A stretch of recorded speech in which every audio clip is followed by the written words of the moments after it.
Really appreciate that. That's all the parties say as well. It's okay. Thank everyone. You're welcome. Thank you, Gail. I can't thank you enough. I could probably spend the 30 minutes talking about Gail. I just have to say that she has been very crucial to this project. She's a perfectionist, a true grammarian, and very crafted and skilled at what she does. She actually helped me to present a very polished manuscript to Zulon Christian Publishing Company, and I'm so grateful for her for that. I'd like to thank all of you ladies, such a wonderful group of lovely book mavens. I appreciate any reviews or feedback you're willing to give me, good, bad, or ugly. This is my first book. It started out as a response to a Facebook post. One of my childhood friends, Lila Mays, who is a blogger and a very cultured humanitarian, expressed her feelings about the Ray Rice elevator incident and got a whole host of reactions to it of varying capacity. And I read the post and then decided I'm gonna put mine in there. And when I put mine in there, I reacted more instinctively versus thinking out my response and started pouring out my experience about domestic abuse so that the responses would have compassion for the victim. In doing so, I got all these inboxes and thank yous and share your story and how brave you are and all this stuff that I just didn't expect. And my girlfriend responded and said, you need to write a book. And instinctively, I got off Facebook and started typing. 3 months later, the book was done. Wow.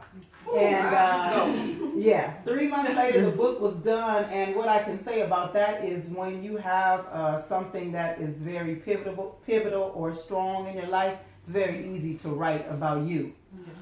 So I started out writing about one horrific domestic abuse experience that I had. And when I was writing about that specific, in detail about that specific experience, I realized, well, if I share about that one, I've got to talk about that one.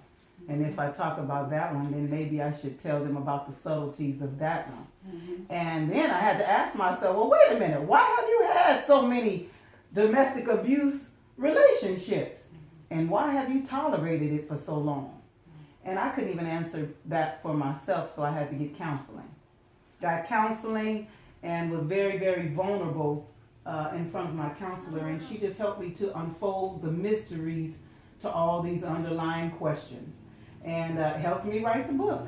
Answering questions about me helped me thoroughly write the book. So I outlined it from as far back as my first witness to domestic abuse, when I first saw it, when I first heard it, and then I invite you into my journey in each relationship, exposing the very subtleties that we ignore and don't make mention of, to blatant abuse, how I escaped it. And my book ends with a chapter entitled Rainbow Promises, and it was about my healing, acceptance, testimony, and freedom.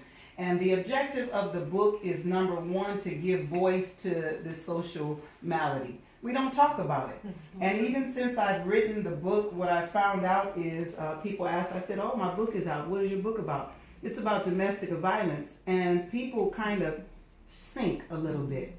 And then you get some reactions and some you get no comment. People just really aren't ready to expose what I call the elephant in the room. And so I wanted to be bold enough to speak for women who didn't have the courage or audacity to speak for themselves.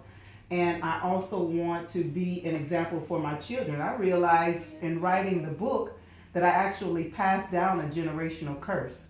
One that was from my grandmother to my mother to sisters, and I passed it down to my child, and embarrassingly enough, it has been passed down to my grandson. But I'm determined at this point, because God is a healer, All right. and He can do anything. Yes. I'm determined to break the curse. All right. And I am declaring that the book will be the start of that. It's our freedom. It's our bridge over troubled water, so to speak. And so if you ladies would allow me, I'd like to read a small portion of my